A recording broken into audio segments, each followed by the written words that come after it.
My dear students, एक बार फिर से आप सभी लोगों का मोस्ट वेलकम है आपके अपने इस यूट्यूब चैनल टारगेट बोर्ड में।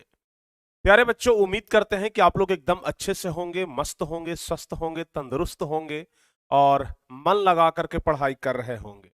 देखिए, हम हर एक क्लास के पहले इसलिए हम बोलते हैं कि आप स्वस्थ होंगे, मस्त होंगे, तंदुरुस्त होंगे, क्योंकि आप लोग हमेशा से सुने हैं कि हेल्थ इज वेल्थ, यानी स्वास्थ्य ही धन है। जब तक आपका स्वास्थ्य बढ़िया नहीं रहेगा तब तक आप कोई भी काम को अच्छे तरीके से नहीं कर सकते हैं और न ही कोई काम करने में आपको मन लगेगा। इसलिए हेल्थ सबसे ज्यादा जरूरी है। इसलिए हम सबसे पहले आपके हेल्थ के बारे में पूछते हैं कि प्यारे बच्चों, आप लोग बिल्कुल स्वस्थ होंगे, मस्त होंगे और तंदुरुस्त होंगे। अंदर से जब आप तंदुरुस्त होंगे ना, तो फिर आपका दिमाग भी बहुत बढ़िया तरीका से काम करेगा।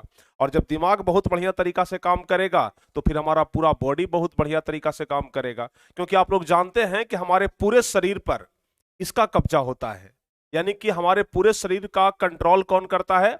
दिमाग करता है। जब हम आपको बायोलॉजी पढ़ाएंगे तो वहां पर बताएंगे कि किस तरीके से दिमाग हमारे पूरे शरीर पर अपना कंट्रोल करता है। तो इसलिए स्वास्थ्य सबसे बड़ी पूंजी है। दुनिया में सब लोग पैसे के पीछे भागते हैं, पैसा कमाना है, पैसा कमाना है, लेकिन सबसे बड़ा जो इन्वेस्टमेंट होता है पूरी जिंदगी भर का, वह होता है अपने शरीर के ऊपर, अपने स्वास्थ्य के ऊपर। इसलिए स्वास्थ्य सबसे ज्यादा जरूरी है। हेल्थ इज वेल्थ, समझ गए ना? चलिए, स्वास्थ्य ही धन है।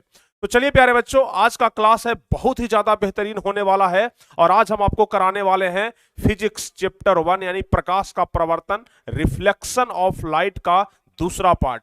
पहले क्लास में हम आपको पूरा बेसिक कंप्लीट करा दिए थे। यदि आप लोग पिछला क्लास किए हैं तब तो बहुत अच्छी बात है। आपको यह क्लास एकदम प्रॉपर तरीके से, बहुत ही जबरदस्त तरीके से आपको समझ में आ जाएगा।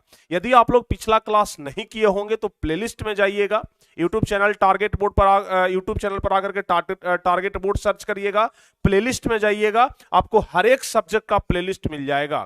और यदि आप लोग चाहते हैं कि बेहतरीन तरीके से तैयारी करें तो हमारा पुराना वीडियो है, सब उन सभी वीडियो को देख सकते हैं, वहां से भी आपको बहुत ही जबरदस्त तरीके से समझ में आएगा। तो आज हम कराने वाले हैं प्रकाश का प्रवर्तन यानी कि रिफ्लेक्शन ऑफ लाइट का दूसरा पार्ट। पहला पार्ट हम कंप्लीट करा चुके हैं, जिसमें पूरा हम आपको बेसिक कंप्लीट क्लियर करा दिए थे। बेसिक जो आपका कंसेप्ट है वो एक एक करके बहुत ही बारीकी से आपको क्लियर कराए थे। तो आज प्यारे बच्चों हम आपको बताने वाले हैं, पिछले क्लास में हम आपको प्रकाश के बारे में पूरा बता दिए थे, आज हम आपको परावर्तन के बारे में बताएंगे कि परावर्तन क्या होता है, रिफ्लेक्शन क्या होता है। तो आज रिफ्लेक्शन यानी परावर्तन के बारे में बहुत ही विस्तार तरीके से आपको बताएंगे। तो सबसे पहले आप लोग इस क्लास को अपने सभी दोस्तों के बीच, अपने सभी व्हाट्सएप ग्रुप में, अपने सभी टेलीग्राम ग्रुप में जल्दी से जल्दी शेयर कर दीजिए, ताकि आपके सारे दोस्त भी हमारे साथ इस क्लास में जुड़ जाएं। और प्यारे बच्चों, यदि आप लोग अभी तक वीडियो को लाइक नहीं किए हैं तो फटाफट से आप लोग वीडियो को लाइक भी कर दीजिए। और अगर चैनल पर नए हैं, पहली बार हमारे साथ जुड़ रहे हैं, तो फिर चैनल को सब्सक्राइब करना मत भूलिएगा। क्योंकि अगर चैनल को सब्सक्राइब नहीं करिएगा तो फिर आपके पास क्लास का नोटिफिकेशन नहीं जाएगा, या फिर हमारे कोई भी वीडियो का नोटिफिकेशन आपको नहीं मिल पाएगा। तो इसलिए क्लास को लाइक करके चैनल को जरूर सब्सक्राइब कर लें। और साथ ही प्यारे बच्चों, चूंकि हम आपको पढ़ा रहे हैं अभी 10th क्लास का नया बैच, अभी 10th क्लास में आप लोग जुड़े हैं, तो 10th क्लास के बच्चों के लिए हमारा एक विशेष सुविधा है व्हाट्सएप ग्रुप का। यदि आप लोग व्हाट्सएप ग्रुप में जुड़ना चाहते हैं तो उसके लिए आपको मात्र 99 रुपए पे करने होंगे, यानी कि मात्र 99 रुपए आपको देना होगा। उस व्हाट्सएप ग्रुप में आपको ओवरऑल 1 साल तक सब कुछ मिलेगा।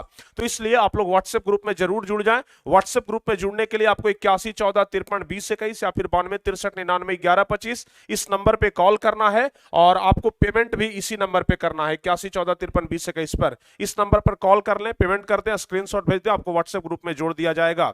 या फिर इसके अलावा यदि आप लोग नोट्स लेना चाहते हैं टारगेट बोर्ड का, तो नोट्स लेने के लिए प्यारे बच्चों सेम उसी नंबर पे कॉल करना है। एक सब्जेक्ट के लिए आपको 50 रुपया पे करना होगा और आप लोग किसी भी सब्जेक्ट का नोट्स ले सकते हैं। और नोट्स भी वैसा जिसे आप खुद पढ़ करके बहुत ही बेहतरीन तरीके से समझ सकते हैं। तो नोट्स भी आपको यहां से मिल जाएगा। चलिए, हम आगे बढ़ते हैं। और हाँ, साथ ही साथ आप लोग हमारे साथ फेसबुक ग्रुप पर भी जुड़ जाएं, टेलीग्राम ग्रुप पर भी जुड़ जाएं। टेलीग्राम पर जाकर के टारगेट बोर्ड सर्च करेंगे, हमारा ग्रुप आ जाएगा, वहां से जाकर के जुड़ जाएं। व्हाट्सएप ग्रुप में तो आपको जुड़ना ही है, पेड व्हाट्सएप ग्रुप में अभी हम आपको बता दिए हैं। इसके अलावा प्यारे बच्चों, यदि आप लोग किसी भी चीज को सर्च करना चाहते हैं, रिजल्ट देखना चाहते हैं, ऑब्जेक्टिव क्वेश्चन का प्रैक्टिस करना चाहते हैं, या फिर 10th से संबंधित कोई भी चीज, तो फिर आप लोग गूगल पर जाकर के boardmantra.in सर्च कर लीजिएगा। अगर न्यूज देखना है बिहार बोर्ड का, क्या अभी चल रहा है बिहार बोर्ड में, या फिर कोई भी न्यूज, तो फिर आप लोग परीक्षान्यूज.com सर्च कर लीजिएगा, targetboard.co सर्च कर लीजिएगा। यह सब टारगेट बोर्ड का ही वेबसाइट है, ऑफिशियल वेबसाइट है, तो यहां से जाकर के भी आप लोग बहुत कुछ सीख सकते हैं। चलिए, अब हम आगे बढ़ते हैं और आपको बताते हैं कि पिछले क्लास में हमने क्या क्या सीखा था। पहले थोड़ा सा इंट्रोडक्शन दे देते हैं। तो बच्चों, पिछले क्लास में हमने सबसे पहले तो आपको पूरे चैप्टर के बारे में बताया था, उसके बाद भौतिक विज्ञान क्या होता है यह बताए थे, प्रकाश का प्रवर्तन यहां से हम स्टार्ट किए थे, जिसमें सबसे पहले हम आपको प्रकाश यानी कि लाइट के बारे में बताए थे कि बिना हम लाइट के किसी भी वस्तु को देख नहीं पाएंगे। तो प्रकाश के बारे में बताए थे, और प्रकाश के बारे में कुछ महत्वपूर्ण बातें भी बताए थे। सबसे पहले आप लोग कमेंट करके बताइए कि निर्वात में प्रकाश की चाल कितना होता है। बताइए फटाफट से, निर्वात में प्रकाश की चाल फटाफट से आप लोग सारे बच्चे बताइए, तब ना हम समझेंगे कि हाँ पिछला क्लास आप लोग एकदम बहुत ही अच्छे तरीके से किए हैं। तो जल्दी जल्दी से बताइए, तो निर्वात में प्रकाश का चाल कितना होता है। सारे बच्चों का कमेंट आ रहा है सर 3 लाख किलोमीटर पर सेकेंड, जो कि एकदम बहुत ही शानदार और सही जवाब है। प्यारे बच्चों, पिछले क्लास में हम आपको बताए थे कि अगर मीटर में निकालें तो 3 × 10⁸ मीटर, या फिर अगर किलोमीटर में निकालें तो 3 लाख किलोमीटर पर सेकंड होता है। और प्रकाश एक विद्युत चुंबकीय तरंग है। यह क्वेश्चन ऑब्जेक्टिव क्वेश्चन में 2016 में पूछा गया था, समझ गए। 2016 में यह क्वेश्चन पूछा गया था कि प्रकाश क्या है जी, कैसा तरंग है, तो विद्युत चुंबकीय तरंग है। 2016 में यह क्वेश्चन पूछा गया था, आप लोग इस क्वेश्चन को अच्छे से याद कर लीजिएगा। इसके अलावा प्रकाश स्रोत के बारे में बताए थे, 2 प्रकार के होते हैं, दीप्त पदार्थ प्रकीर्णन, हम आपको पिछले क्लास में बता दिए थे। इसके अलावा कुछ क्वेश्चन और भी हम आपसे पूछे थे, प्रकाश के गमन के आधार पर पदार्थ कितने प्रकार के होते हैं, यह भी हम आपको पिछले क्लास में ही बता दिए थे। और प्रकाशीय माध्यम के बारे में बताए थे। प्रकाशीय माध्यम देखिए, आज इसका चर्चा आएगा, समझ गए ना, इसका चर्चा आज हम करने वाले हैं। जब आपको हम परावर्तन पढ़ाएंगे तो वहां पर इस चीज का चर्चा आएगा कि प्रकाशीय माध्यम क्या होता है, समझ गए ना। तो इसका आज यूज होने वाला है, इसको आप लोग एक बार ध्यान से याद रख लीजिएगा कंसेप्ट को, ताकि आगे आपको कोई दिक्कत ना हो। इसके अलावा कुछ ऑब्जेक्टिव क्वेश्चन हम जो कि कल आपसे पूछे थे, और सबसे लास्ट में हम आपको परछाई यानी कि छाया के बारे में बताए थे। तो पिछले क्लास में यहां तक हमारा पूरा कंप्लीट हो गया था। पिछले क्लास में बच्चों यहां तक हमारा पूरा कंप्लीट हो गया था। सारे बच्चे यहां तक तो पूरा बेसिक कंप्लीट कर लिए थे ना। कितने बच्चों का बेसिक एकदम अच्छे तरीके से कंप्लीट हुआ है, जरा एक बार आप लोग कमेंट बॉक्स में हमें बता देंगे। कितने बच्चे ऐसे हैं जिनका बेसिक पिछले क्लास में बहुत ही बेहतरीन तरीके से कंप्लीट हो चुका है, जरा एक बार जल्दी से आप लोग कमेंट करके बता देंगे। और जो बच्चे अभी तक वीडियो को शेयर नहीं किए हैं, फटाफट से आप लोग वीडियो को शेयर कर दीजिए, अपनी संख्या को बढ़ाइए। देखिए प्यारे बच्चों, टारगेट बोर्ड पर अपने इस परिवार को बड़ा करने के लिए सबसे बड़ी जिम्मेदारी आपकी है। आप लोग ही हैं जो टारगेट बोर्ड के इस एक फलता फूलता परिवार को आगे बढ़ा सकते हैं। तो आप लोग ज्यादा से ज्यादा हो सके अपने दोस्तों को बताइए टारगेट बोर्ड के बारे में। अगर आप जानते हैं तो फिर अपने दोस्तों को भी बताइए। अपने व्हाट्सएप ग्रुप पर अपने दोस्तों का एक व्हाट्सएप ग्रुप बना लीजिए। सभी बच्चों को हम कहते हैं, आपके जैसे 3 4 5 दोस्त है ना, जहां पर भी आप लोग कोचिंग जाते होंगे, ट्यूशन जाते होंगे, तो वहां पर आपके नए दोस्त होंगे, तो उनका एक ग्रुप बना लीजिए, सबको एक व्हाट्सएप ग्रुप में जोड़ दीजिए और सबको बोल दीजिए कि शाम में कोई भी, जैसे मान लिया जाए कि 5 दोस्त हैं, 5 में से कोई भी दोस्त अगर सबसे पहले टारगेट बोर्ड पर आया तो वो लिंक को शेयर कर देगा ग्रुप में, ताकि सारे बच्चे देख लेंगे। तो इसलिए आप लोग एक ग्रुप जरूर बना करके रखें अपने दोस्तों का, ताकि वहां से सब कुछ लोगों को समझ में आ जाए। चलिए, सबको समझ में आ चुका था ना बेसिक क्लास सबको समझ में आ गया है। Sir I am new student, यहाँ पर सारे नए बच्चे ही हैं, तो जो भी नए बच्चे हैं भाई उनको मोस्ट वेलकम टारगेट बोर्ड पर। और इस परिवार में जुड़ करके आपको बहुत अच्छा लगेगा, और इस परिवार से जुड़ने का क्या फायदा है या आपको सबसे पहले क्लास में ही हम बता चुके हैं। तो यहाँ से जुड़ने का कोई नुकसान नहीं है, हमेशा फायदा ही होगा, कुछ सीख करके ही जाएंगे। तो इसलिए बच्चों हमेशा जुड़े रहें, और एकदम मन से जुड़े, तन से जुड़े, और कुछ कुछ धन से भी जुड़े। तो चलिए प्यारे बच्चों आगे बढ़ते हैं हम, और आज दूसरा क्लास लेने वाले हैं, सेकंड क्लास। आज दूसरा क्लास लेने वाले हैं जो कि बहुत ही ज्यादा शानदार होगा। तो दूसरा क्लास आप लोग देखिएगा, लगभग 1 घंटे का क्लास होगा, लेकिन इस 1 घंटे में हम आपको वो चीज सिखा देंगे जो शायद आप सीखना चाहते हैं। शायद आप जिस चीज के लिए यहाँ पर आए हैं, हम आपको वही चीज सिखाएंगे। तो चलिए प्यारे बच्चों, आज दूसरा क्लास है और दूसरे क्लास में हम आपको परावर्तन के बारे में पढ़ाए थे, समझ गए ना। परावर्तन के बारे में पढ़ाएंगे। चैप्टर का क्या नाम था? चैप्टर का नाम था प्रकाश का परावर्तन। चैप्टर का क्या नाम है जी? एकदम आराम आराम से बताएंगे, ठीक है ना। जल्दीबाजी नहीं करना है, उबना नहीं है, क्योंकि धीरे धीरे ही सब कुछ होता है। तो इसलिए उबना नहीं है, बस बारीकी से समझेंगे। अगर बारीकी से समझेंगे तो सब कुछ समझ में आएगा। और लगभग 200 बच्चे अभी भी हैं जो क्लास को लाइक नहीं किए हैं। सारे बच्चे क्लास को लाइक कर दीजिए। चलिए, तो चैप्टर का नाम है प्यारे बच्चों प्रकाश का परावर्तन। और प्रकाश के बारे में तो हम आपको पहले क्लास में ही बता दिए, पूरा बेसिक जो हम आपको पढ़ाए तो उसमें हम प्रकाश के बारे में ही टोटल चीज बताए। आज हम आपको रिफ्लेक्शन यानी कि परावर्तन के बारे में बताएंगे। आखिर परावर्तन होता क्या है? कितने बच्चे हैं जो परावर्तन का मतलब जानते हैं? पहले तो आप लोग यह बताइए, कितने बच्चे ऐसे हैं जो परावर्तन का मतलब जानते हैं कि सर परावर्तन मतलब होता क्या है? यह हमें बहुत ही अच्छे तरीके से पता है। जितने सारे भी 10th क्लास के बच्चे हैं, क्या आप लोग 8 9th में पढ़े हैं परावर्तन का मतलब क्या होता है? अधिकांश बच्चे को पता भी होगा। चलिए हम आपको बताते हैं कि परावर्तन मतलब क्या होता है। एक सिंपल सा एग्जांपल देते हैं, एक बहुत ही छोटा सा एग्जांपल, सिंपल सा, जिसे आप लोग अपने लाइफ में भी यूज किए होंगे।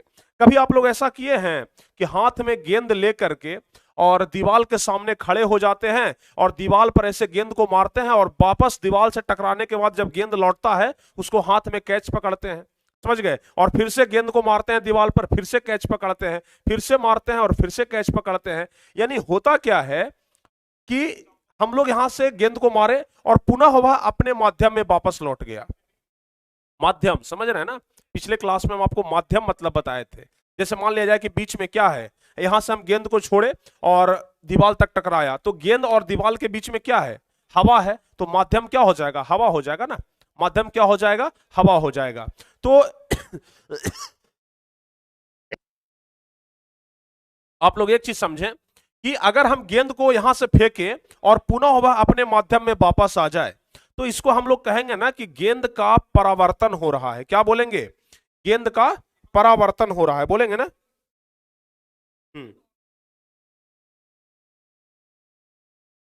क्या मतलब? आवाज ठीक से जा रहा है ना? बिल्कुल जा रहा है, समझ गए ना? हाँ, समझ गए। तो प्यारे बच्चों, अगर हम लोग गेंद को पकड़ करके और ऊपर ऐसे मारते हैं, जैसे मान लिया जाए कि ये तो हमारा ग्लोब है और गेंद भी कुछ ऐसा ही रहता है। देखिए इसको हम निकाल लेते हैं, ग्लोब है ना, ये हमारा ग्लोब है और इसको हम निकाल लेते हैं तो ये हमारा गेंद हो जाएगा, समझ गए? अब ये हमारा क्या हो गया जी? गेंद हो गया, समझ गए? अब हम क्या करते हैं कि इस गेंद को, जैसे हमारे सामने अभी दीवार है, शायद आप लोग को दिखाई नहीं दे रहा होगा, लेकिन हम इसको क्या करते हैं ना, इस प्रकार से इसे मारते हैं और देखिए वापस से आ गया हमारे पास, समझ गए? इस प्रकार से हम फिर से इसको मारे और फिर से हमारे पास से वापस आ गया।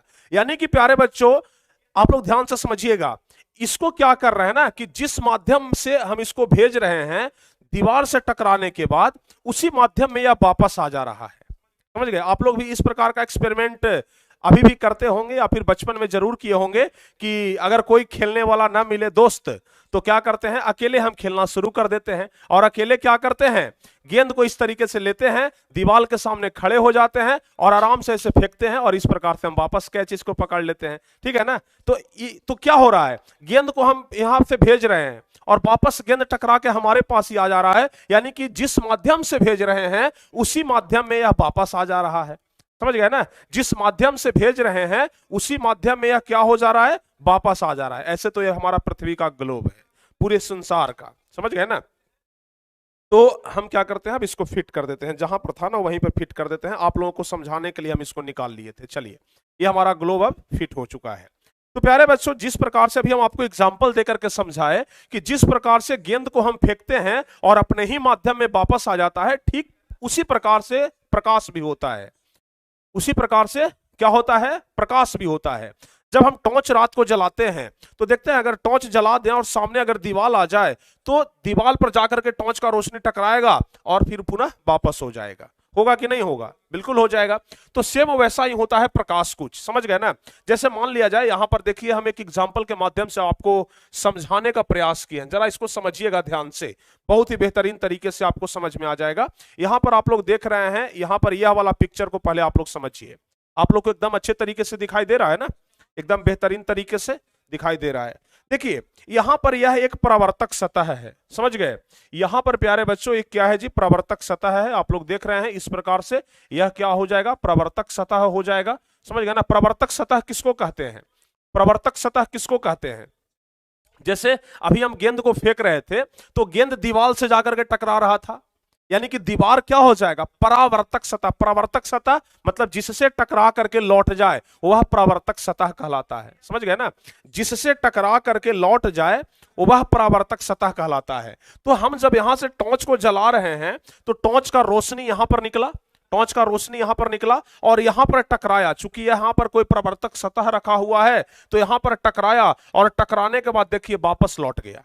देख रहे हैं ना, टकराने के बाद क्या हुआ, मतलब जिस माध्यम से आ रहा है, बीच में हवा है ना, तो हवा से आ रहा है, हवा क्या है, माध्यम है। तो जिस माध्यम से आ रहा है पुनः टकराने के बाद उसी माध्यम में वापस चला जा रहा है, तो इसी को कहते हैं प्रकाश का परावर्तन। जब हम गेंद को फेंक रहे थे, गेंद टकरा करके आ रहा था तो गेंद का परावर्तन, वहां पर क्या हो रहा था, गेंद का परावर्तन। अब प्यारे बच्चों चूंकि यहां पर प्रकाश टकरा करके जा रहा है तो क्या हो जाएगा, प्रकाश का परावर्तन। समझ गए, क्या समझे, प्रकाश का परावर्तन। उसी प्रकार से हम लोग इसको इंडिकेट कैसे करते हैं, जरा ध्यान से समझिएगा। हम लोग इसको इंडिकेट कैसे करते हैं, जब हमको चित्र बनाने के लिए आ जाए कि प्रकाश के परावर्तन का कोई चित्र बनाए, तो फिर चित्र हम लोग कैसे बनाएंगे। आप लोग ध्यान से समझिएगा किसका चित्र हम लोग कैसे बना सकते हैं। देखिए चित्र बनाना कोई कड़ा काम नहीं है, बहुत ही आसान काम है। चित्र हम लोग कैसे बनाएंगे ध्यान से समझिए। अगर हमको परीक्षा में आ जाए कि प्रकाश के परावर्तन का एक चित्र एक प्रकाश के परावर्तन का एक चित्र बनाए, या फिर दे देगा कि किरण आरेख खींचे, तो किस प्रकार से, बस क्या करेंगे, एक परावर्तक सतह इस प्रकार से बना देंगे। समझ गए ना, एक परावर्तक सतह इस प्रकार से बना देंगे और चूंकि यह सतह है तो इसके नीचे में हम सतह इस प्रकार से लगा देंगे। समझ गए, क्या कर देंगे जी, मान लिया जाए कि यह परावर्तक सतह हो गया, ठीक है। अब प्रकाश की जो किरण है यहां से मान लिया जाए कि आ रहा है, ठीक है ना, यह प्रकाश का किरण है। समझ गए, प्रकाश का किरण आया और यह हो जाएगा परावर्तक सतह। क्या हो जाएगा, यह हो जाएगा परावर्तक सतह। ध्यान से समझिएगा, क्या हो जाएगा, परावर्तक सतह हो गया। अभी हम आपको बताए ना कि जब परावर्तन होता है तो परावर्तक सतह से टकरा करके वापस आ जाता है। तो चूंकि यह प्रकाश का किरण आ रहा है, यहां पर टकराया और टकरा करके अपने ही माध्यम में वापस चला गया, तो इसी को हम लोग कहते हैं परावर्तक सतह। क्या बोलते हैं, परावर्तक सतह बोलते हैं। समझ में आया, बताइए। इतना बेहतरीन तरीके से आपको कोई नहीं समझाएगा जितना और आराम आराम से बारीकी से हम आपको समझा रहे हैं। तो बिल्कुल आप लोग समझने का प्रयास करिए, जबरदस्त तरीके से आपको समझ में आ जाएगा। समझ गए ना, जिस प्रकार से हम गेंद को फेंकते हैं और गेंद टकरा करके वापस आ जाता है, उसी तरीके से जब प्रकाश को फेंकेंगे तो प्रकाश भी टकरा करके अपने माध्यम में वापस हो जाएगा। तो इसी को हम लोग कहते हैं परावर्तन। इसी को क्या कहते हैं, परावर्तन। तो परावर्तन आप लोग को समझ में आया कि नहीं आया, जल्दी से बता दीजिए। समझ गए ना, जल्दी से बताइए, परावर्तन समझ में आ गया। अब बच्चों प्रवर्तन होता क्या है, एक बच्चे पूछ रहे हैं कि प्रवर्तन सर होता क्या है। देखिए प्रवर्तन जो है ना वह कभी भी पारदर्शी वस्तु से नहीं हो सकता है। जब भी होगा ना तो अपारदर्शी वस्तु से होगा। जैसे मान लिया जाए कि हम टॉर्च को जलाए और मान लिया जाए कि यहां पर हम शीशा को रख दिए, तो जब हम टॉर्च जलाएंगे शीशा पर तो शीशा दिया शीशा से आर पार हो जाएगा ना जी, शीशा से प्रकाश आर पार हो जाएगा, तो फिर वहां पर परावर्तन तो नहीं होगा। जैसे मान लिया जाए कि हम बॉल को फेंके और बॉल के आगे कोई दीवार ही न रहे तो बॉल तो आगे चला जाएगा ना। उसी तरीके से यहां पर जब हम प्रकाश को जलाए, जैसे मान लिया जाए कि हम टॉर्च को जलाए, अगर यहां पर यह वाला शीशा रहता तो क्या होता, कभी भी प्रकाश लौटता नहीं, लौटता, चूंकि इसके आर पार हो जाता। तो चूंकि यहां पर अपारदर्शी वस्तु रखा हुआ है तो इसलिए परावर्तन हो रहा है। समझ गए ना। और चूंकि बीच में दीवार है या फिर कोई परावर्तक सतह है तो जब हम लोग टॉर्च जलाते हैं तो क्या होता है, वापस हो जाता है ना, तो उसी को क्या कहते हैं, परावर्तक सतह बोलते हैं। लिखेंगे हम लोग कैसे, जरा ध्यान से समझिएगा, लिखेंगे कैसे। यह जितना भी फोटो देख रहे हैं ना सब बोर्ड मंत्रा वेबसाइट से ही डाउनलोड हुआ है, तो बोर्ड मंत्रा पर भी आप लोगों को यह सब कुछ मिल जाएगा। लिखेंगे कैसे, लिखेंगे प्यारे बच्चों ध्यान से समझिएगा। जब प्रकाश की किरणें किसी सतह से टकराकर अपने ही माध्यम में लौट जाते हैं तो लौटने के इस घटना को ही प्रकाश का परावर्तन कहते हैं।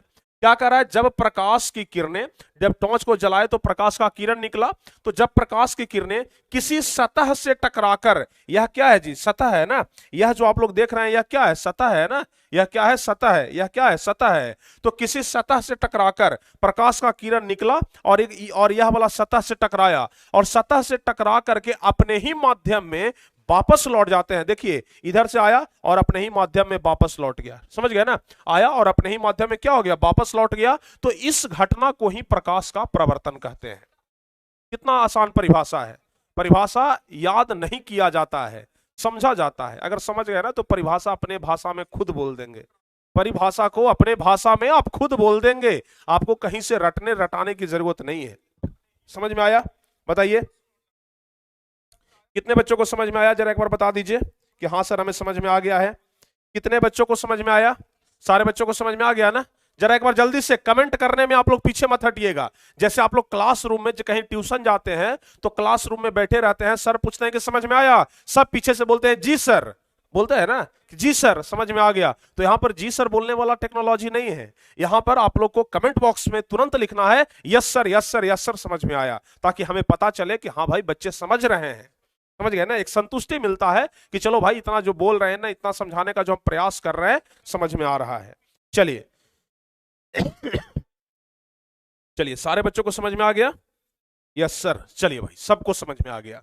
तो प्रकाश मतलब तो हम आपको कल बता दिए थे, प्रवर्तन मतलब अभी आप लोग समझ गए। तो क्या चैप्टर खत्म हो गया?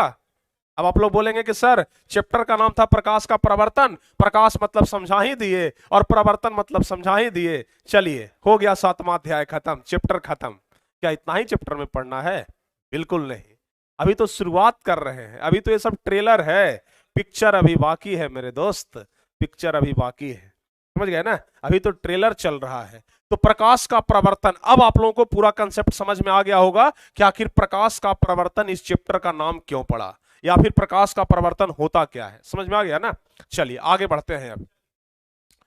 अब देखिए चूंकि प्रकाश का प्रवर्तन जब होता है तो यहां पर प्यारे बच्चों जरा ध्यान से समझिएगा, प्रकाश का प्रवर्तन जब हम लोग यहां पर एकदम सीधा सतह लिए, एकदम बढ़िया एकदम सीधा सतह बराबर सतह ले लिए, तो प्रकाश का प्रवर्तन एकदम सीधा हो रहा है।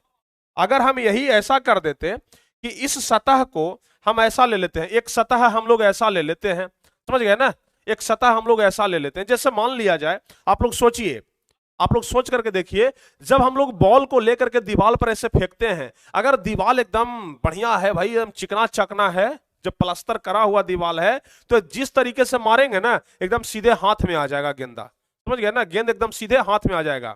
लेकिन अगर दीवार उबड़ खाबड़ है, दीवार अगर रुखड़ा है, तो गेंद मारेंगे ऐसे तो उछल के चल जाएगा उधर, गेंद मारेंगे ऐसे उछल के चल जाएगा इधर, समझ गए ना, मतलब हाथ में ना करके इधर उधर हो जाएगा। यानी कि जब प्रवर्तक सतह रुखड़ा रहता है, प्रवर्तक सतह ऊंचा नीचा रहता है, रुखड़ा रहता है, तो फिर प्रकाश का बढ़िया से प्रवर्तन नहीं होता है, नियमित परावर्तन नहीं होता है, अनियमित परावर्तन होता है। समझ गए ना, जैसे मान लिया जाए कि एकदम चिकना सतह था तो प्रकाश का परावर्तन एकदम बढ़िया से हो रहा था। अब जब रुखड़ा सतह हम लोग ले लिए, मान लिया जाए कि परावर्तक सतह कुछ ऐसा है, समझ गए ना, प्रवर्तक सतह कुछ ध्यान से समझिएगा, प्रवर्तक सतह मान लिया जाए कि कुछ ऐसा है, समझ गए, प्रवर्तक सतह अब मान लिया जाए कुछ ऐसा है। अब यहां से कैसे होगा जी, अब मान लिया जाए कि यहां से प्रकाश के किरण आया तो ऐसे हो गया, यहां से प्रकाश के किरण आएगा ऐसे मुड़ जाएगा, यहां से प्रकाश के किरण आएगा इधर चला जाएगा, यहां से प्रकाश के किरण आएगा इधर चला जाएगा। यानी कि प्यारे बच्चों आप लोग देख रहे हैं कि जब हम लोग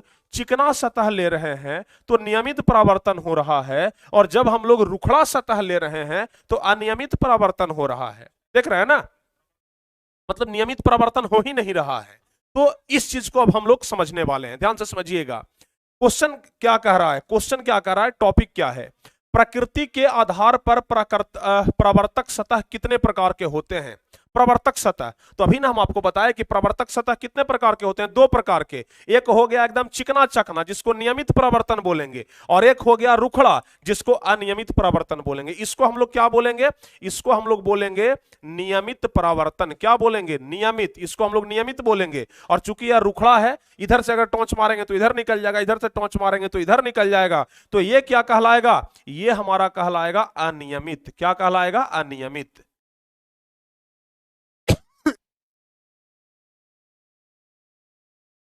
समझ में आ रहा है ना यहां तक सारे बच्चे को समझ में आ गया। अगर चिकना है तो नियमित और अगर चिकना नहीं है तो अनियमित। देखिए तो क्वेश्चन कह रहा है कि प्रकृति के आधार पर प्रवर्तक सतह कितने प्रकार के होते हैं। तो ध्यान रखिएगा, प्रकृति के आधार पर प्रवर्तक सतह दो प्रकार के होते हैं। कौन कौन से दो प्रकार अभी हम आपको बताएं। एक होता है नियमित और दूसरा होता है अनियमित। एक होता है नियमित और दूसरा कौन सा, अनियमित होता है। तो जरा ध्यान से समझिए नियमित प्रवर्तन क्या है। नियमित प्रवर्तन अभी ना हम आपको बताए, देखिएगा इधर चित्र भी देखिएगा। नियमित प्रवर्तन अभी हम आपको बताए वो वैसा प्रवर्तन जो चिकनी और चमकीली सतह से नियमित रूप से होता है, नियमित प्रवर्तन कहलाता है। अभी हम आपको बताए ना ये चिकना सतह से प्रवर्तन हो रहा है तो नियमित प्रवर्तन। तो इसी चीज को लिख देंगे, जो प्रवर्तन चिकनी और चमकीली सतह से नियमित रूप से होता है उसे नियमित प्रवर्तन कहेंगे।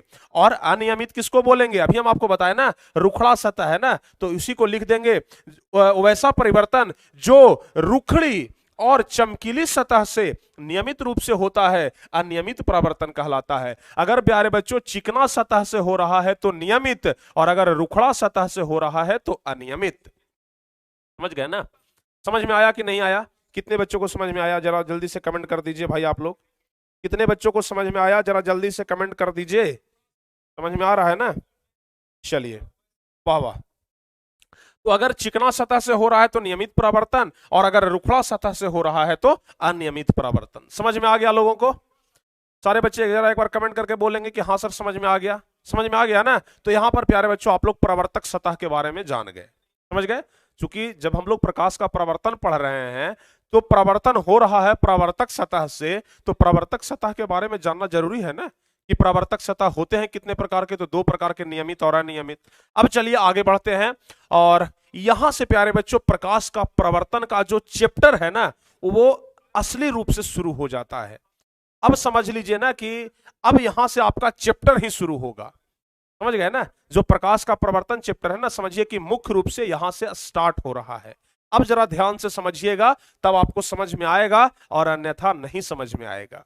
देखिए प्रकाश का प्रवर्तन, प्रवर्तक सतह तो अभी हम आपको पढ़ा ही दिए। प्रवर्तक सतह तो अभी ना हम आपको बता दिए कि जिस सतह पर प्रकाश की किरणें आकर अपने ही माध्यम में लौट जाती है उस सतह को प्रवर्तक सतह कहते हैं। तो प्रवर्तक सतह बताने की कोई आवश्यकता नहीं है, क्योंकि प्रवर्तक सतह हम आपको ऑलरेडी बता चुके हैं।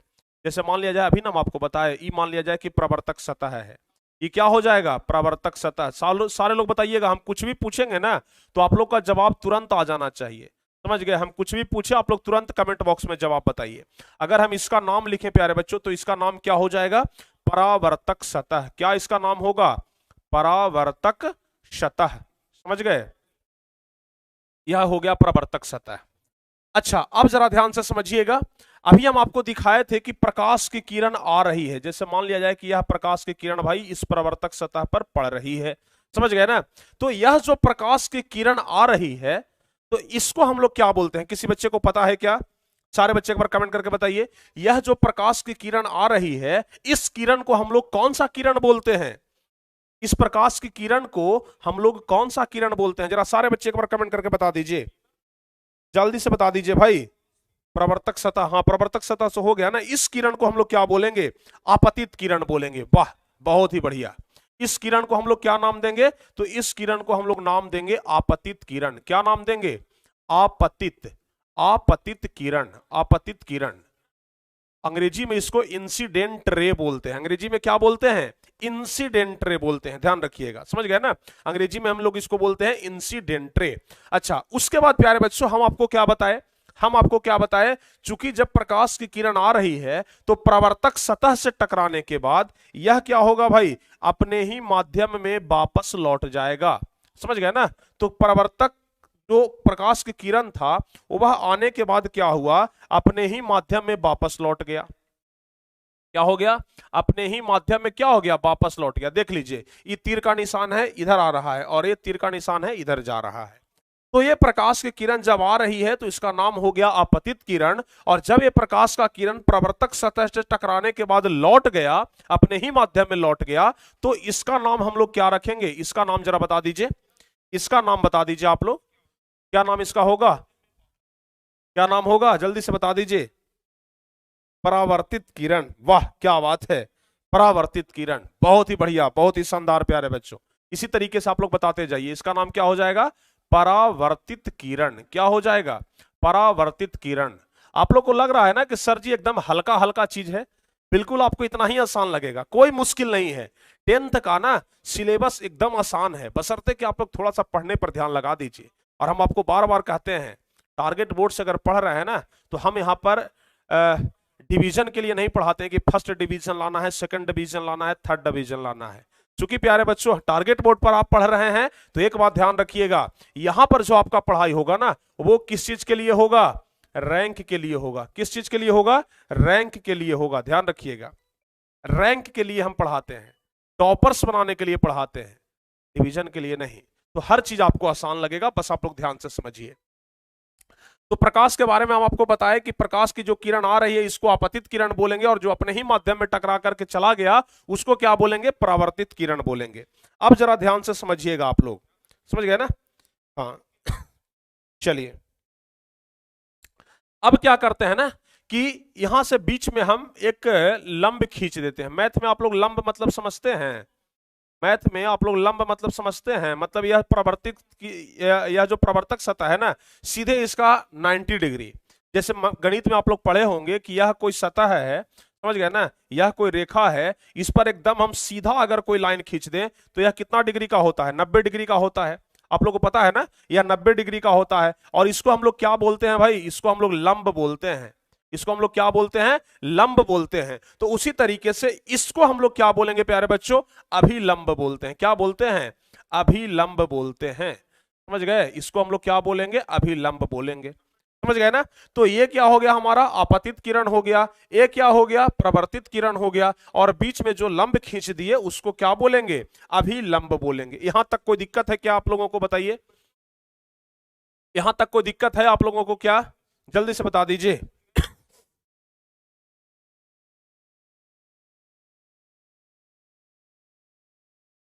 चलिए, यहां तक कोई दिक्कत नहीं है ना? चलिए, अब देखिए प्यारे बच्चों, इसी चीज को परीक्षा में पूछा जाता है, इसी चीज का परिभाषा हम यहां पर लिख दिए हैं। प्रवर्तक सतह तो बता ही दिए। आपतित किरण, तो आपतित किरण का परिभाषा क्या हो जाएगा? आपतित किरण, प्रवर्तक सतह पर आने वाली किरण को आपतित किरण बोलते हैं। परावर्तक सतह पर आने वाली किरण को आपतित किरण बोलेंगे। ई हो गया प्रवर्तक सतह, और इधर से आने वाली किरण, प्रवर्तक सतह पर आने वाली किरण को आपतित किरण। एकदम सिंपल सा परिभाषा है। प्रवर्तक सतह पर आने वाली किरण को आपतित किरण बोलेंगे। अच्छा, अगला परिभाषा, परावर्तित किरण क्या है? रिफ्लेक्टेड रे, जिसको अंग्रेजी में क्या बोलते हैं? Reflected ray. तो प्रवर्तक सतह से टकराकर जाने वाली किरण को परावर्तित किरण बोलेंगे। तो सिंपल सा लिख देंगे, प्रवर्तक सतह से टकराकर, प्रकाश का किरण आया, प्रवर्तक सतह से टकराया, तो प्रवर्तक सतह से टकराकर जाने वाली किरण को क्या बोलेंगे? परावर्तित किरण बोलेंगे। यहां तक हमें तो नहीं लगता है किसी बच्चे को कोई दिक्कत होगा। अब देखिए प्यारे बच्चों, एक चीज जरा ध्यान से समझिएगा। यहां पर आप लोग देख रहे हैं, यहां पर आप लोग जरा ध्यान से समझिए, तब आपको समझ में आ जाएगा। यहां पर जरा ध्यान से समझिएगा, आप लोग समझ गए ना? यहां पर जरा ध्यान से समझिए। आपतित किरण भी आकर के इसी बिंदु पर मिला, परावर्तित किरण भी इसी बिंदु से टकराया है, और अभिलंब भी इसी बिंदु पर है। तो ये तीनों जहां पर जिस बिंदु पर मिल रहा है ना, इस बिंदु का एक अलग हम लोग नाम दे देते हैं। क्या? आपतन बिंदु। क्या नाम दे देंगे? आपतन बिंदु। ध्यान से समझिएगा, इस बिंदु का नाम हम लोग देंगे आपतन बिंदु। समझ में आ गया?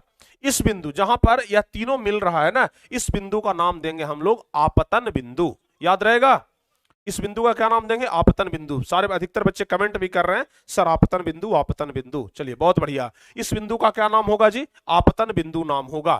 अब जरा ध्यान से समझिएगा, अभिलंब तो अब देखिए, आपतन बिंदु क्या है? परावर्तक सतह के जिस बिंदु पर आपतित किरण आती है, उस बिंदु को ही आपतन बिंदु कहते हैं। परावर्तक सतह के, ध्यान से समझिए, क्या हम लिखे हैं परिभाषा? परावर्तक सतह के जिस बिंदु पर आपतित किरण आती है, उस बिंदु को ही हम लोग क्या बोलेंगे? आपतन बिंदु बोलेंगे। परिभाषा एकदम हूबहू ऐसा ही है। समझ गए ना? जैसा नाम वैसा काम। समझ गए ना? तो परिभाषा एकदम आसान है।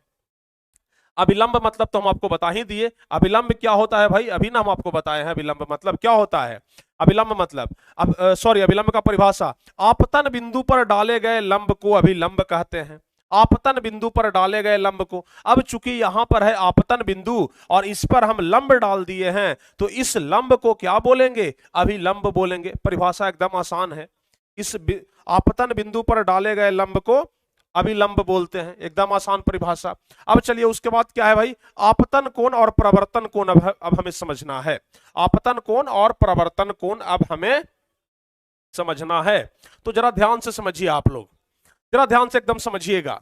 यहां पर देख रहे हैं कि अब बीच में जब हम अभिलंब खींच दिए तो दो भागों में बंट गया। एक भाग हो गया प्यारे बच्चों हमारा यह वाला, और दूसरा भाग हो गया हमारा यह वाला, और दो कोण बन गया है। जरा ध्यान से देखिएगा ना, तो आपको लगेगा कि सर ये तो गणित में वाला कोण बन गया है। लग रहा है ना कि सर ये तो गणित वाला कोण बन गया है, एंगल बन गया है, लग रहा है ना। तो प्यारे बच्चों ध्यान से समझिए, आपतित किरण और अभिलंब, आपतित किरण और अभिलंब के बीच ये जो कोण बन गया, इस कोण का नाम हम लोग देते हैं आपतन कोण। क्या नाम देते हैं? आपतन कोण। ध्यान से समझिएगा एकदम, एक एक चीज आपको समझ में आ जाएगा। समझ गए ना? आपतित किरण और अभिलंब के बीच जो कोण बन गया, इस कोण को हम लोग बोलते हैं आपतन कोण। समझ गए ना? और ध्यान से देखिए, अभिलंब और परावर्तित किरण, परावर्तित किरण और अभिलंब के बीच जो ई वाला कोण बन गया, इस कोण का हम लोग क्या नाम देंगे? परावर्तन कोण। परावर्तन कोण। समझ में आया? जरा एक बार कमेंट करके बताइए। देखिए नाम है आपतित किरण, और चूंकि आपतित किरण के कारण ही कोण बन रहा है, तो इसी के जैसा इसका नाम होगा। समझ गए ना? जैसे देखते हैं कभी कभी दो भाई रहता है ना, तो एक का नाम रहता है मोनू, तो एक का नाम रख देता है सोनू, मतलब मिलता जुलता नाम रख देता है। तो उसी प्रकार से चूंकि आपतित किरण के कारण ये वाला कोण बन रहा है, तो इसलिए आपतित किरण के कारण जब कोण बन रहा है तो आपतन कोण, और जब ये परावर्तित किरण के कारण ए वाला कोण बन रहा है, ए वाला कोण इस परावर्तित किरण के कारण बन रहा है। अगर परावर्तित किरण नहीं रहता तो ये कोण नहीं बनता। तो चूंकि परावर्तित किरण के कारण ए वाला कोण बन रहा है, तो इसी का मिलता जुलता नाम दे दिए परावर्तन कोण। परावर्तित से बन गया परावर्तन, और किरण नहीं बल्कि यहां कोण बन रहा है तो कोण लिख देंगे। तो आपतित किरण से आपतन कोण और परावर्तित किरण से परावर्तन कोण। बताइए समझ में आ गया? हाँ जल्दी से बताइए, समझ में आ गया? यस सर समझ में तो आ गया। चलिए बहुत बढ़िया यार, बहुत बढ़िया जी, समझ में आ गया ना। आपतन कोण, ई वाला क्या हो गया? परावर्तन कोण। तो सेम इसी तरीके से हम लोग परिभाषा भी लिख देंगे। आपतित किरण और अभिलंब के बीच बने कोण को आपतन कोण कहते हैं, और परावर्तित किरण और अभिलंब के बीच बने कोण को परावर्तन कोण कहते हैं। परिभाषा एकदम सिंपल है, बस फिगर आप लोग एक बार समझ लीजिए, परिभाषा अपने आप समझ में आ जाएगा। समझ गए ना? चलिए बहुत बढ़िया, समझ में आ गया ना जी? हाँ वाह क्या बात है, बहुत बढ़िया। सर केवल समतल दर्पण पर ही परावर्तक होता है, ऐसा तो बात नहीं है। सिर्फ समतल दर्पण पर ही परावर्तक नहीं होता है, आगे जब हम आपको क्लास कराएंगे तो वहां पर आपको बताएंगे कि इस प्रकार से भी परावर्तन होता है। समझ गए ना? इस प्रकार से भी क्या होता है? परावर्तन होता है। अब उत्तल दर्पण में भी, अवतल दर्पण में भी, सब में परावर्तन होता है। आगे हम आपको पढ़ाएंगे, बस आप लोग ध्यान से समझते रहिए ना। धीरे धीरे धीरे धीरे रे मना, धीरे सब कुछ होए, माली सींचे 100 घड़ा, ऋतु आए फल होए। तो इसलिए धीरे धीरे सब कुछ समझ में आएगा ना। अपने मन को थोड़ा सा समझाइए कि अरे मन थोड़ा सा कंट्रोल रख, 5-6 क्लास आते आते ना सब कुछ समझ में आ जाएगा। समझ गए ना? चलिए तो प्यारे बच्चों यहां तक आप लोग को समझ में आ गया? अब तो कोई दिक्कत नहीं है, अब तो कोई दिक्कत नहीं है ना। तो मेन कंसेप्ट यही है, आप लोगों को पूरा चैप्टर इसी पर आधारित मिलेगा। समझ गए कि यह हो गया आपतित किरण, यह हो गया परावर्तित किरण, और प्रवर्तन कोण, आपतन कोण, आपतन बिंदु, प्रवर्तक सतह, अभिलंब, मतलब इतना ही चीज आपको समझना है। इतना चीज आपको समझ में आ गया? कितना चीज हम आपको बताए, जरा एक बार हम नाम लिख देते हैं, जरा ध्यान से समझिएगा। सबसे पहला हम आपको क्या बताए? परावर्तक सतह बता दिए। सबसे पहला परावर्तक सतह बता दिए। दूसरा क्या बताया बाबू? आपतन बिंदु बता दिए। दूसरा दूसरा आपतन बिंदु बता दिए। तीसरा क्या बताए? आपतित किरण बता दिए। तीसरा क्या बताए? आपतित किरण। देखिए हम एक ही चीज को ना 3 बार बोलते हैं ताकि आप लोग को समझ में आ जाए। चौथा क्या बताए? परावर्तित किरण। परावर्तित किरण बहुत सारे टीचर जब पढ़ाते हैं तो एक बार पढ़ा लिए और आगे निकल गए। अब आधा बच्चा को समझ में आया कि नहीं आया, बच्चा बेचारा डर से बोल भी नहीं रहा है। लेकिन हम तब तक समझाते हैं जब तक कि आप समझ न जाएं। समझ गए ना? हम शिकार पर जब निकलते हैं ना, तो जब तक शिकार नहीं कर लेते हैं तब तक शिकारी के पीछे भागते हैं, तब तक सॉरी शिकार के पीछे भागते हैं, समझ गए ना। तो इसलिए आप लोग हमारे शिकार हैं, जब तक आप लोग का हम शिकार नहीं कर लेंगे ना तब तक आपके पीछे भागेंगे, यानी कि जब तक समझा नहीं देंगे तब तक छोड़ेंगे नहीं। एक कहावत है कि जब तक तोड़ेंगे नहीं तब तक छोड़ेंगे नहीं, वैसे ही हम हैं, जब तक सिखाएंगे नहीं तब तक छोड़ेंगे नहीं, समझ गए। परावर्तित किरण हो गया, फिर क्या है, अभिलंब हम आपको बता दिए, फिर क्या बताए, अभिलंब हम आपको बता दिए, अभिलंब बता दिए। उसके बाद क्या बताए, अभिलंब के बाद आपतन कोण बता दिए, आपतन कोण बता दिए, और आपतन कोण के बाद 7वां नंबर पर क्या बताया, परावर्तन कोण बता दिए। मतलब इतना चीज आप लोग को ध्यान में रखना है। उसके बाद परावर्तन कोण, मतलब प्यारे बच्चों इतना चीज आपको ध्यान में रखना है, तब आगे जाकर के आपको यह चैप्टर समझ में आएगा। बताइए इतना चीज ध्यान में रखेंगे कि नहीं रखेंगे? यस सर, रखेंगे सर। चलिए बहुत बढ़िया, सारे बच्चों को समझ में आ गया। चलिए अब आगे बढ़ते हैं, और प्यारे बच्चों प्रकाश के प्रवर्तन के नियम बताते हैं। जैसे किसी भी चीज का नियम रहता है, जैसे आप लोग भारत में जी रहे हैं तो जीने का भी कुछ नियम है, संविधान का अलग नियम होता है, कानून का अपना अलग नियम होता है, समझ गए ना। सिपाही के पास जाइएगा तो उसका एक अपना अलग नियम होता है, अपने पिताजी के पास जाइएगा तो आपके पिताजी का एक अलग नियम है, अपने मम्मी के पास जाइएगा तो मम्मी का एक अलग नियम है। वैसे ही चूंकि प्रकाश का प्रवर्तन हो रहा है तो प्रकाश के प्रवर्तन का भी कहता है कि हमारा अलग नियम है, और नियम कितना है, 2 है, समझ गए ना। प्रकाश के प्रवर्तन का नियम कितना है, 2 है। परीक्षा में बार बार पूछता है कि प्रकाश के प्रवर्तन का नियम बताइए, समझ गए ना। प्रकाश के प्रवर्तन के कितने नियम हैं, यह बार बार पूछता है। देखिए बच्चों अभी हमारे हाथ में किताब है, और यह किताब है क्वेश्चन बैंक, समझ गए ना। और हम आपको बताते हैं कि यह वाला जो क्वेश्चन है कि प्रकाश के प्रवर्तन के कितने नियम हैं, यह कितना इंपॉर्टेंट क्वेश्चन है, यह कितना इंपॉर्टेंट क्वेश्चन है, हम आपको बतला देते हैं। यह जो अभी आप लोग देख रहे हैं ना प्रकाश के प्रवर्तन, यह कब कब क्वेश्चन पूछा गया है, जरा ध्यान से समझिए। यह क्वेश्चन मैट्रिक परीक्षा में 2013 में पूछा गया, 2016 में पूछा गया, 2017 में पूछा गया, और प्यारे बच्चों 2017 के बाद 2018 में पूछा गया, 2018 में भी पूछा गया, और 2022 में भी पूछा गया, और फाइनली 2023 में भी पूछा गया, समझ गया ना। तो इतना साल लगातार यह वाला क्वेश्चन पूछा गया है 2 नंबर का। मतलब समझिए कि अभी अगर आप लोग इस क्वेश्चन को कंप्लीट करते हैं ना तो 2 नंबर आपका कंप्लीट है। प्रकाश का प्रवर्तन जो टॉपिक है उसमें सबसे ज्यादा इंपॉर्टेंट क्वेश्चन यही वाला है, समझ गया ना। सबसे ज्यादा इंपॉर्टेंट क्वेश्चन यही वाला है कि प्रकाश के प्रवर्तन के कितने नियम हैं, नियम की व्याख्या करें, नियम को लिखें। क्वेश्चन किस प्रकार से आएगा, क्वेश्चन आएगा कि प्रकाश के प्रवर्तन के कितने नियम हैं, या तो यह इस तरीके से क्वेश्चन पूछेगा, या तो क्वेश्चन पूछेगा कि प्रकाश के प्रवर्तन के नियम को लिखें और इसे किरण आरेख के द्वारा समझाएं, इस प्रकार से क्वेश्चन पूछेगा। तो क्वेश्चन प्यारे बच्चों यह काफी ज्यादा इंपॉर्टेंट है। 13, 16, 17, 18, 22, 23 मतलब लगभग हर एक साल पूछा है।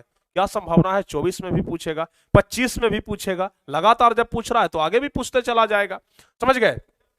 तो चलिए प्रकाश के प्रवर्तन के नियम हम समझते हैं। तो पहले लिखेंगे कि प्रकाश के प्रवर्तन के निम्नलिखित 2 नियम हैं, जिसमें पहला है कि आपतित किरण, प्रवर्तित किरण और आपतन बिंदु पर डाला गया लंब तीनों एक ही तल में होते हैं। क्या हम आपको बता रहे हैं, आपतित किरण, प्रवर्तित किरण और आपतन बिंदु पर डाला गया लंब तीनों एक ही तल में होते हैं। जैसे मान लिया जाए, ध्यान से समझिएगा, यह हो गया प्रवर्तक सतह, यह हो गया आपतित किरण, यह हो गया प्रवर्तित किरण। देखिए जरा कि तीनों एक ही तल में है कि नहीं है, तीनों एक ही तल में है कि नहीं है। तीनों क्या है जी, एक ही तल में है ना, देख लीजिए जरा ध्यान से, तीनों एक ही तल में है। तो पहला नियम यही कहता है कि आपतित किरण, प्रवर्तित किरण और आपतन बिंदु पर डाला गया लंब, आपतन बिंदु पर डाला गया लंब तीनों एक ही तल में होते हैं। तीनों एक ही तल में है कि नहीं है, देख लीजिए ना, है ना। अगर है तो सारे बच्चे कमेंट बॉक्स में लिखिए यस सर है, कॉन्फिडेंस के साथ बोलिए हाँ सर है, समझ गए ना। अरे भाई परावर्तन बिंदु नहीं होता है, आपतन बिंदु होता है।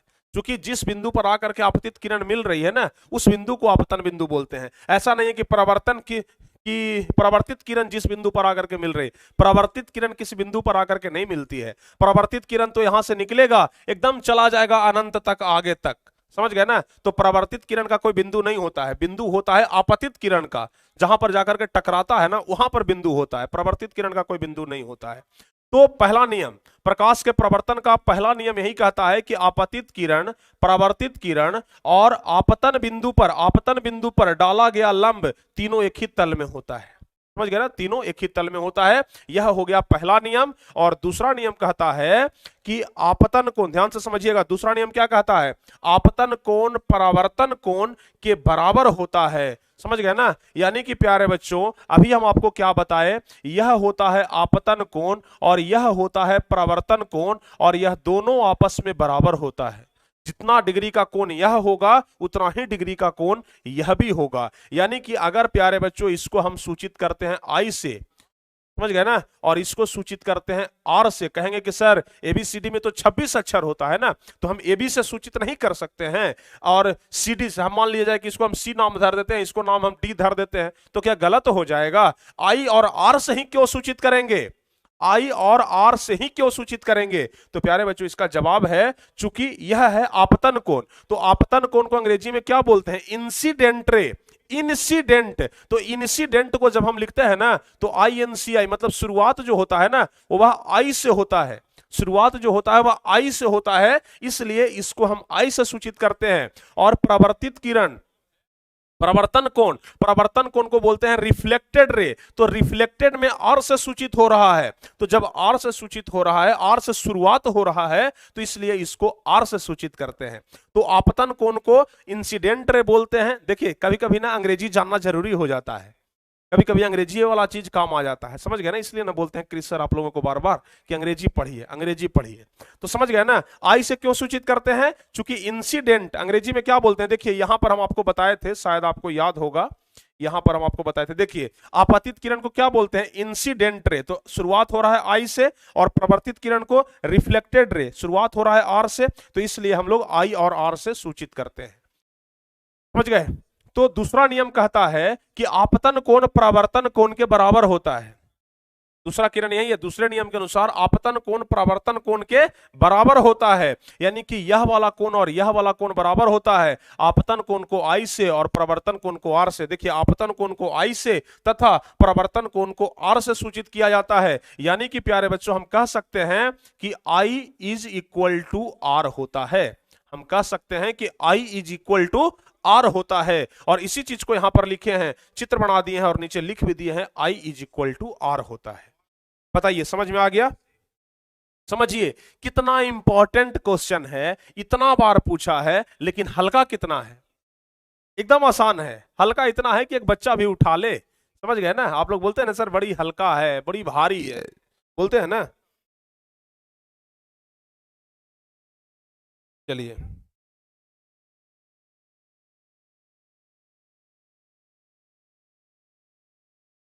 समझ में आ गया। चलिए भाई सबको समझ में आ गया, सबको समझ में आ गया। I love you sir ji, love you so much my dear बच्चों। समझ गए ना। हाँ समझ में आ गया। यस सर वेरी इजी, हाँ बहुत इजी है। समझ गए ना तो बहुत आसान है, नहीं समझे तो फिर हार्ड हो जाता है चीजें, क्योंकि आप लोग समझ रहे हैं इसलिए बहुत इजी है।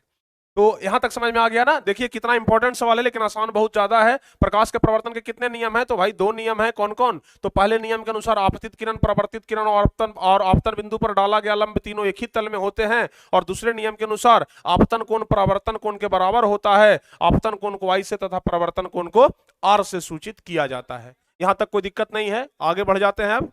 चलिए अब प्यारे बच्चों थोड़ा सा आपको बता देते हैं विचलन कोण के बारे में।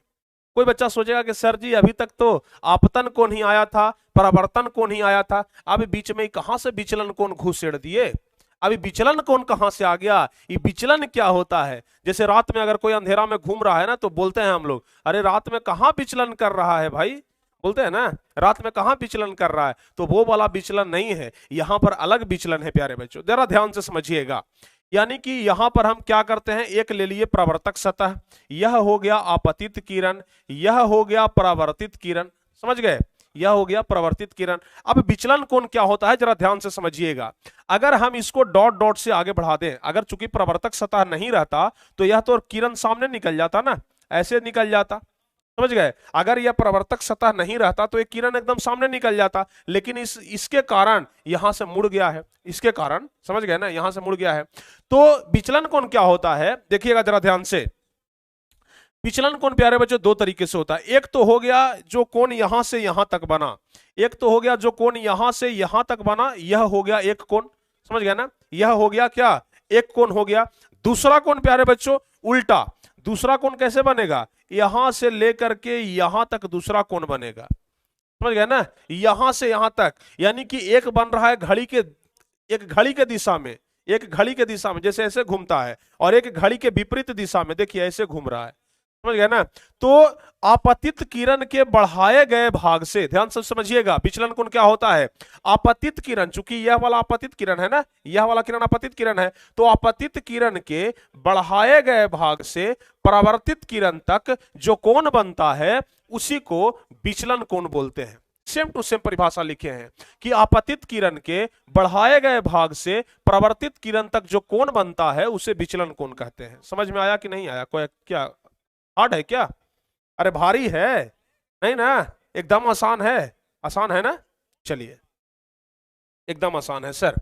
देखिए क्या लिखे हैं, आपतित किरण के बढ़ाए गए भाग, ये वाला हो गया आपतित किरण का बढ़ाया गया भाग, तो आपतित किरण के बढ़ाए गए भाग से परावर्तित किरण तक जो कोण बनता है उसे कहते हैं विचलन कोण। तो आपतित किरण के बढ़ाए गए भाग से परावर्तित किरण तक जो कोण बनता है उसे क्या कहते हैं, विचलन कोण। और विचलन कोण को प्यारे बच्चों एक सिंबल से सूचित किया जाता है कुछ इस प्रकार से।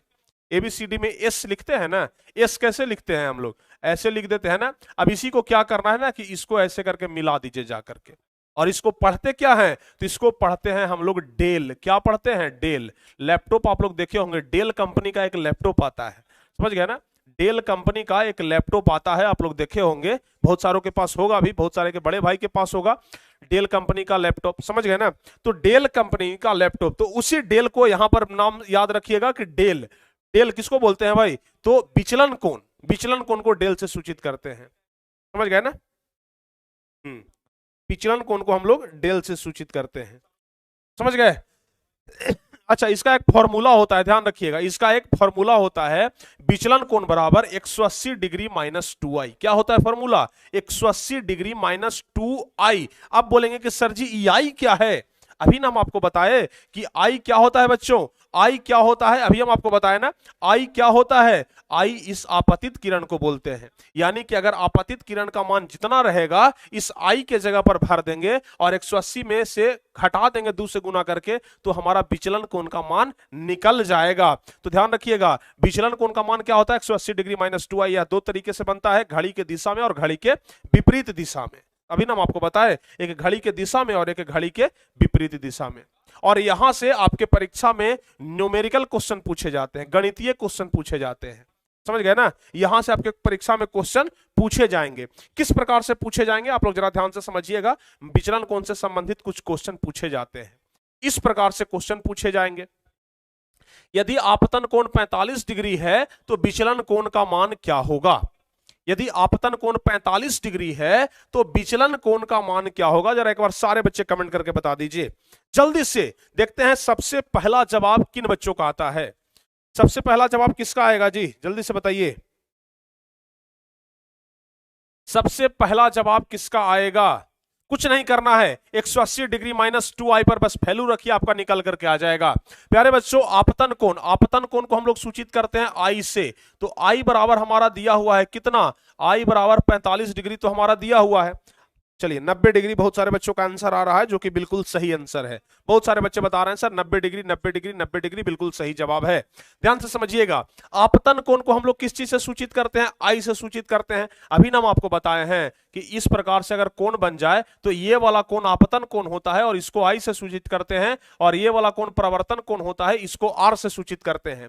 तो आई, इसका मान हमारा दिया हुआ है कितना, 45 डिग्री। यानी कि यह जो आई है ना, यह 45 डिग्री हमारा दिया हुआ है। यानी कि यह वाला जो कोण बन रहा है ना 45 डिग्री का बन रहा है, विचलन कोण का मान पूछ रहा है। तो जरा ध्यान से समझिएगा, आई बराबर 45 डिग्री है। अब चूंकि हम लोग जानते हैं कि विचलन कोण बराबर क्या होता है, निकालने के लिए क्या बोल रहा है, विचलन कोण का मान निकाले। तो विचलन कोण बराबर क्या फॉर्मूला हम आपको बताए, 180 डिग्री माइनस 2i बताए। अच्छा भाई चलिए 180 डिग्री का 180 डिग्री माइनस के जगह माइनस 2 के जगह 2 उतार दिए, और आई के जगह क्या करेंगे, देखिए बीच में कुछ नहीं है तो गुना का सिंबल है, आई का मान दिया हुआ है 45, तो 45 कर दिए। अब चूंकि प्यारे बच्चों आप लोग को पता है ना कि 180 का 180 माइनस, इतना छोटा सा हिसाब तो आप लोग को आता होगा। 45 दूनी कितना होता है जी 90, 90 डिग्री, यानी कि 180 डिग्री में से 90 डिग्री घटाएंगे तो जवाब हमारा आ जाएगा 90 डिग्री। यह हमारा हो गया जवाब सही, समझ गया ना, सही आंसर हो गया। चलिए समझ में आ गया। चलिए पहला का तो हो गया, दूसरा नंबर बताइए तो जरा जल्दी से।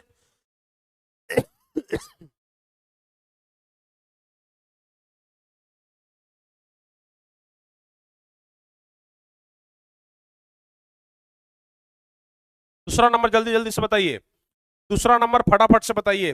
दूसरा नंबर कह रहा है कि यदि कोई आपतित किरण परावर्तक सतह से 35 डिग्री के कोण पर आती है तो बताइए आपतन कोण और विचलन कोण का मान क्या होगा। आपतित किरण परावर्तक सतह से 35 डिग्री के कोण पर आ रही है, परावर्तक सतह से 35 डिग्री के कोण पर आ रहा है।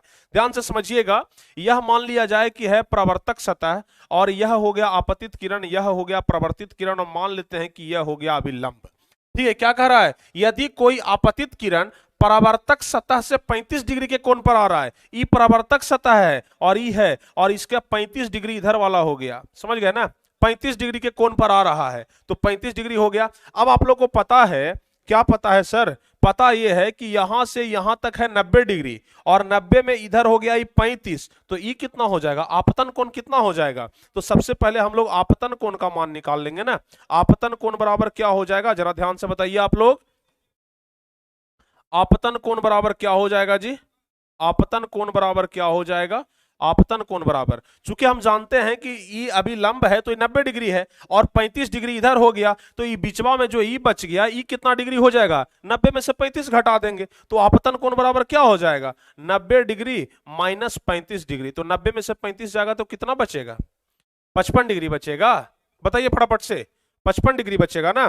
तो चलिए सर 55 डिग्री हो गया, समझ गया ना, 55 डिग्री, यानी कि आपतन कोण का मान तो निकल गया 55 डिग्री। क्या कह रहा था, बताइए आपतन कोण और विचलन कोण का मान, तो आपतन कोण का मान निकाल लिए कितना भाई 55 डिग्री। अब हम लोग क्या करेंगे, विचलन कोण का मान निकाल लेंगे। अब हम लोग क्या करेंगे, विचलन कोण का मान क्या हो जाएगा, 180 डिग्री माइनस 2i, तो 180 डिग्री माइनस 2 गुना 55 डिग्री हो गया ना, तो 2 गुना 55 हो गया। अब आप लोग को पता है कि 180 का 180 हो गया माइनस 55 दूनी कितना होता है, 110 होता है, तो 110, तो 180 में से 110 जाएगा तो कितना बच जाएगा, 70 डिग्री। विचलन कोण का मान कितना हो गया, 70 डिग्री। बताइए 70 डिग्री किनका किनका जवाब है, एकदम ईमानदारी से बताइएगा। Honesty is the best policy, ईमानदारी सबसे अच्छी नीति है। तो यहां पर अगर आप ईमानदार बनते हैं तो आगे भी आप ईमानदार रहिएगा, यहां पर बेईमान बनेंगे तो आगे भी बेईमान रहिएगा। तो ईमानदारी से बताइए किनका किनका आया विचलन कोण का मान 70 डिग्री, जिनका भी आया है भाई एकदम सही है, जिनका भी आया है ना एकदम सही जवाब है। अब चलिए एक लास्ट क्वेश्चन, इसका जवाब जरा बता दीजिए आप लोग, इसका जवाब जरा बता दीजिए आप लोग। परीक्षा में किस तरीके से प्रश्न पूछे जाएंगे ना, आप लोगों को बताना है, और ऐसे प्रश्न अगर पूछे जाएंगे ना तो कितना नंबर का रहेगा, 2 नंबर का रहेगा। 2 नंबर का प्रश्न इस प्रकार से पूछा जाता है। क्या कह रहा है कि प्रवर्तन, कह रहा है कि प्रवर्तन का कोण 80 डिग्री है तो विचलन कोण का मान बताइए। चलिए भाई चित्र बना देते हैं, यह हो गया प्रवर्तक सतह, आपतन कोण, प्रवर्तन कोण, ये हो गया अभिलंब, समझ गया ना, आपतन कोण, और ये हो गया प्रवर्तन कोण, और ये हो गया अभिलंब, ये हो गया आपतित किरण, ये हो गया प्रवर्तित किरण। कह रहा है कि प्रवर्तन का कोण 80 डिग्री है, यानी कि ये वाला जो कोण है ना ये 80 डिग्री है। तो कह रहा है कि विचलन कोण का मान बताएं, विचलन कोण का मान बताएं, समझ गए ना। देखिए यहां पर बिढ़नी आकर के बैठ गया है, समझ गए ना। अच्छा तुम्हारे बारे में है ना हम बताएंगे केमिस्ट्री में कि तुम में कौन सा अम्ल पाया जाता है। हाँ, बिढ़नी काटने पर दर्द देता है, इसमें अम्ल पाया जाता है, समझ गए ना, कौन सा अम्ल, आगे पढ़ाएंगे, फार्मिक अम्ल, समझ गए ना। तो प्यारे बच्चों इस बिढ़नी के बारे में भी हम बताएंगे, अभी तो बहुत उछल रहा है ना, जब केमिस्ट्री आएगा ना तो उस समय पढ़ाएंगे। देखिए प्रवर्तन का कोण 80 डिग्री तो विचलन कोण का मान, अभी आपको हम बताए हैं, चूंकि आपतन कोण बराबर प्रवर्तन कोण होता है, पढ़ाया है ना, प्रवर्तन का नियम में पढ़ाए कि आपतन कोण बराबर परावर्तन कोण होता है। परावर्तन कोण, यानी कि जितना होता है आपतन कोण उतना ही होता है परावर्तन कोण, यानी आपतन कोण बराबर क्या हो जाएगा आपतन कोण बराबर क्या हो जाएगा, परावर्तन कोण का मान कितना है 80 डिग्री है ना, तो आपतन कोण का भी मान कितना हो जाएगा 80 डिग्री। अब जाहिर सी बात है भाई, आपतन कोण का मान 80 निकल गया, यानी कि आई बराबर हमारा 80 डिग्री तो आ गया निकल करके, आई बराबर हमारा 80 निकल करके आ गया। तो अब प्यारे बच्चों विचलन कोण आराम से निकल जाएगा। अब विचलन कोण बराबर नहीं निकल जाएगा 180 डिग्री माइनस 2i, तो 180 डिग्री माइनस 2 गुना आई का मान कितना है 80, तो 80 हो गया। तो 180 डिग्री माइनस 80 दूनी कितना होता है 160 होता है, बराबर 20 डिग्री। बताइए तो 20 डिग्री किनका किनका आंसर आ रहा था,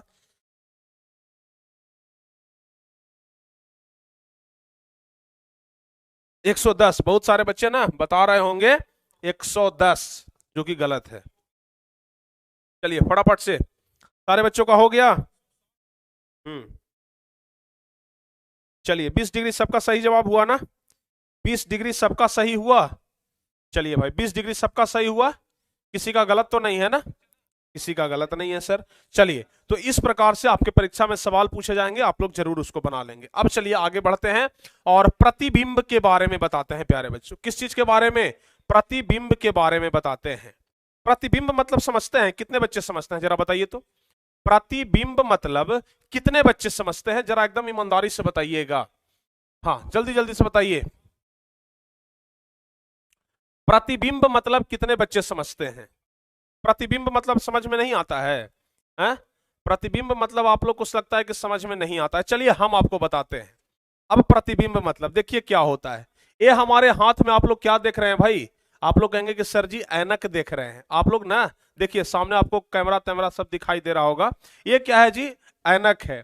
अब इसमें चूंकि हम अपना जब चेहरा देखते हैं तो एकदम आराम से दिखाई दे रहा है ना, देखिए चेहरा दिखाई दे रहा है ना हमारा, यानी कि हम हो गए ओरिजिनल, हम हो गए ओरिजिनल, और ये जो सामने इसमें दिखाई दे रहा है ना, ये हमारा प्रतिबिंब हो गया। समझ गए, ये हम हो गए ओरिजिनल, और इसमें जो दिखाई दे रहा है ना, ये क्या हो गया, प्रतिबिंब हो गया।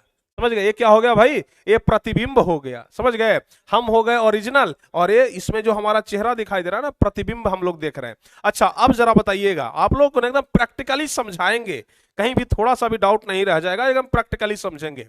तो प्रतिबिंब किसे कहते हैं, किसी प्रकाश स्रोत से आ रही प्रकाश की किरणें परावर्तन या अपवर्तन के बाद जिस बिंदु पर मिलती है। आप कहेंगे कि सर जी अपवर्तन मतलब तो समझाए ही नहीं है, अपवर्तन अगले चैप्टर में पढ़ना है, समझ गए ना, लेकिन अपवर्तन का मतलब हम आपको यहां पर समझाते हैं, समझ में आ जाएगा, चिंता नहीं करना है। समझ गए ना, तो किसी प्रकाश स्रोत से, अब कहेंगे प्रकाश स्रोत क्या होता है, पहले क्लास में आपको बता चुके हैं। तो किसी प्रकाश स्रोत से आ रही प्रकाश की किरणें परावर्तन या अपवर्तन के बाद जिस बिंदु पर मिलती है या मिलती हुई प्रतीत होती है, उस बिंदु को उस वस्तु का प्रतिबिंब कहते हैं। जिस बिंदु पर मिलती है या मिलती हुई प्रतीत होती है।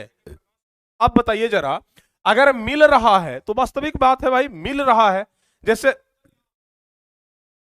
अगर कोई दूर कोई वस्तु है, अगर हम बोलते हैं ना, मान लिया कि रोड पर चल रहे हैं और आगे से कोई गाड़ी आ रहा है, तो अनुमान लगाते हैं अरे लगता है कि स्कॉर्पियो आ रहा है, समझ गए ना। और एक जब कंफर्म रहता है तो कहते हैं कि देखो स्कॉर्पियो आ रहा है। एक हो गया देखो स्कॉर्पियो आ रहा है, और एक लगता है स्कॉर्पियो आ रहा है, यानी कि लगता है वाला बात काल्पनिक है। या फिर रात के समय में जब देखते हैं कि दो लाइट जल रहा है तो कहते हैं कि लगता है कि फोर व्हीलर आ रहा है, चार चकवा आ रहा है। और जब एक लाइट जलता है तो कहते हैं कि लगता है कि मोटरसाइकिल आ रहा है। समझ गए ना, यानी कि प्यारे बच्चों जब बिंदु पर मिलती है तो उसको कहते हैं वास्तविक, यानी कि रियल है, रियल बात है कि मिल रहा है। और जब मिलती हुई प्रतीत हो रही है तो सिर्फ कल्पना कर रहे हैं हम लोग कि भाई मिलती हुई प्रतीत हो रही है। समझ गए ना,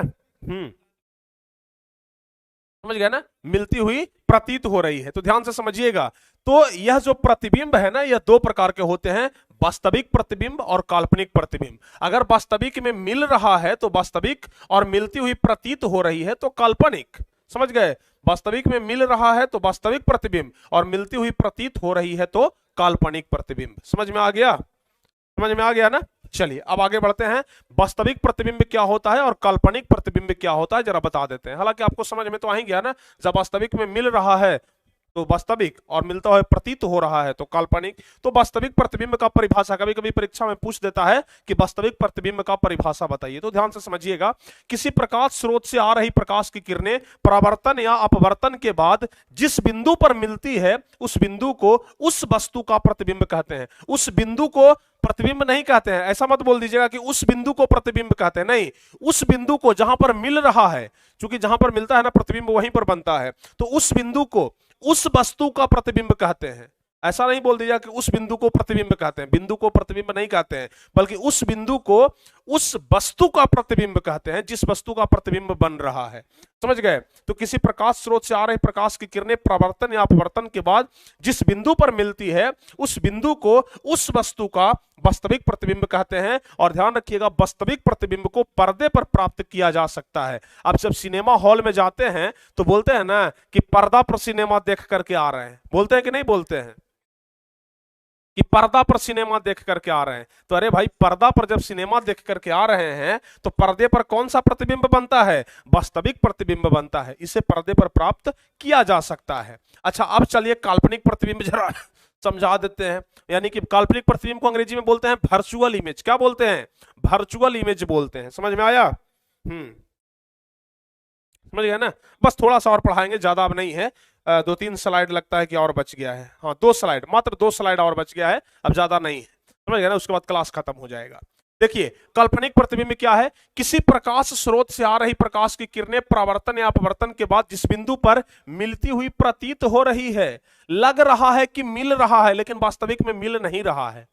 समझ गए ना? लग रहा है कि मिल रहा है लेकिन वास्तविक में मिल नहीं रहा है, उस बिंदु को उस वस्तु का काल्पनिक प्रतिबिंब कहते हैं। और काल्पनिक प्रतिबिंब को पर्दे पर प्राप्त नहीं किया जा सकता है, क्योंकि काल्पनिक है, सिर्फ कल्पना कर रहे हैं हम लोग। तो जो चीज का कल्पना करेंगे उसको पर्दा पर प्राप्त कर लेंगे? नहीं ना। जिस चीज का कल्पना करेंगे उसको पर्दा पर हम लोग नहीं ना प्राप्त कर सकते हैं। तो यहां पर काल्पनिक प्रतिबिंब को पर्दे पर प्राप्त नहीं किया जा सकता है। नाम ही है काल्पनिक, मतलब कल्पना कर रहे हैं। तो कल्पना करने वाला चीज को हम लोग देख लेंगे नाम शीशा में, बताइए, नहीं ना? तो काल्पनिक प्रतिबिंब को हम लोग पर्दे पर प्राप्त नहीं कर सकते हैं। अच्छा, इसका प्रकृति क्या होता है भाई? यानी कि जो काल्पनिक प्रतिबिंब है इसका प्रकृति क्या होगा? तो सबसे पहला तो प्रकृति यही होगा कि भाई यह काल्पनिक होगा, क्योंकि काल्पनिक प्रतिबिंब है तो काल्पनिक होगा। अच्छा, उसके बाद सीधा होगा, यानी कि वस्तु के जैसा ही होगा। समझ गए ना? वस्तु के जैसा ही होगा, यानी कि अगर वस्तु ये वाला ऊपर तो ये वाला भी ऊपर, ये वाला नीचे तो ये वाला भी नीचे। समझ गए ना? यानी कि वस्तु के सीधा होगा, उल्टा नहीं होगा बल्कि सीधा होगा। जितनी दूरी पर वस्तु होगा प्रतिबिंब भी दर्पण के पीछे उतनी ही दूरी पर बनेगा। जैसे प्यारे बच्चों, मान लिया जाए कि यह शीशा है।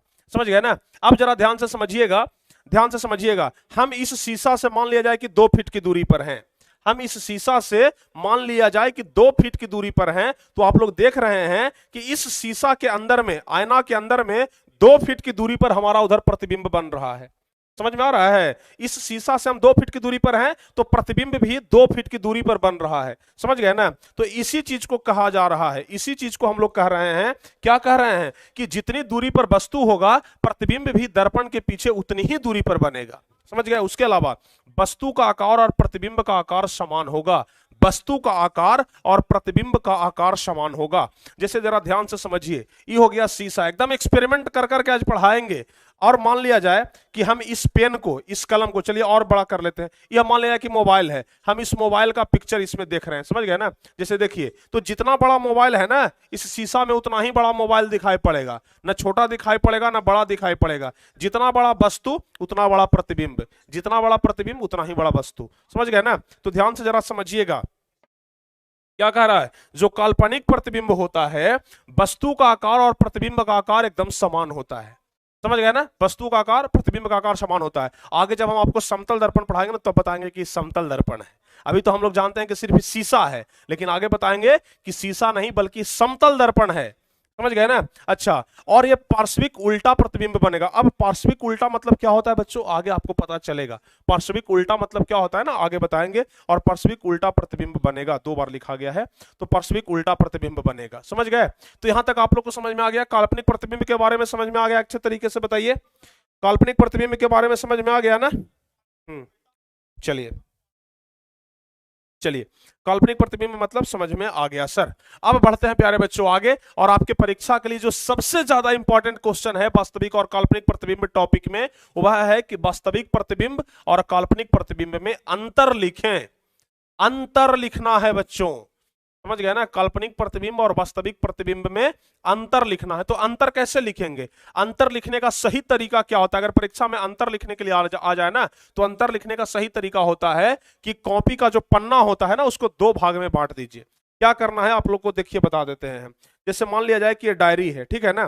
तो डायरी में ये मान लिया जाए कि पन्ना है, तो आपको क्या करना है कि इस पन्ना को ना बीच से ऐसे मोड़ दीजिए, और बीच से मोड़ करके इसको दो भाग में डिवाइड कर लीजिए, और बीच से लाइन खींच दीजिए, और एक तरफ क्या लिख देना है? एक तरफ वास्तविक प्रतिबिंब और दूसरी तरफ लिखना है काल्पनिक प्रतिबिंब। समझ गए? और 2 नंबर का पूछता है ये वाला, तो 2 नंबर में 4 अंतर लिखेंगे, बहुत काफी है, 4 अंतर ही लिखेंगे।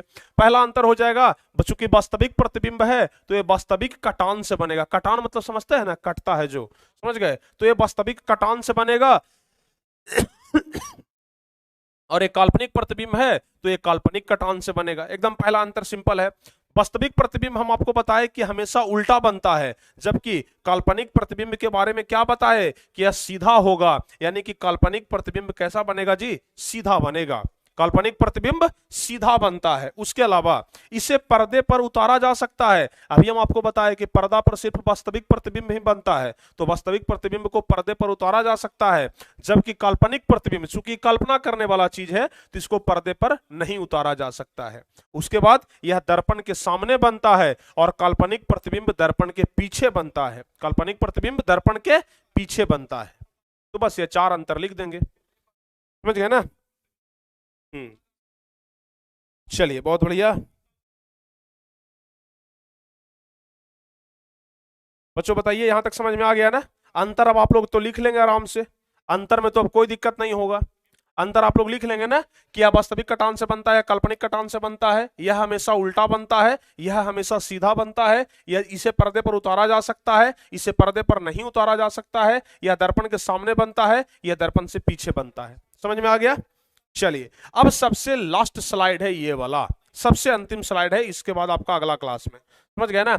अभी हम आपको देखिए यहां पर एक चीज बताए थे, पार्श्विक उल्टा। देखिए तो जरा ध्यान से, पार्श्विक शब्द आया था ना? पार्श्विक शब्द क्या है? तो इस पार्श्विक मतलब क्या होता है जरा बता देते हैं। देखिए, पार्श्व मतलब जिसको बोलते हैं, तो देखिए प्यारे बच्चों, सबसे पहले आपको समझना है कि बी परिवर्तन क्या होता है। बी परिवर्तन, तो वी परिवर्तन मतलब होता है एक ऐसी घटना जिसके कारण किसी वस्तु का प्रतिबिंब क्षैतिज अक्ष के परिचय 180 डिग्री के कोण पर घूम जाता है। 180 डिग्री का कोण समझते हैं क्या होता है? 180 डिग्री का कोण कितने बच्चों को समझ में आता है? क्षैतिज अक्ष पर। क्षैतिज मतलब सीधा बच्चों, समझ गए ना? जैसे आप लोग यहाँ पर पिक्चर में आप लोग देख रहे होंगे, इस पिक्चर में आप लोग जरा ध्यान से देखेंगे तो एक चीज आपको समझ में आएगा, समझ गए ना? इस पिक्चर में जरा आप लोग ध्यान से देखिए तो आपको एक चीज समझ में तो जरूर आ जाएगा कि यहाँ पर एक फोटो बना हुआ है, और यह जो फोटो है ना, देखिए जरा ध्यान से, इस प्रकार से है ये क्या हो गया? यह जो फोटो है इस प्रकार से है, और यहां पर कोई एक ऐसा वस्तु रखा गया है, समझ गए ना? यहां पर देख रहे हैं ना, एक ऐसा वस्तु रखा गया है, और यहां पर बीच में क्या है जी? प्रतिबिंब है।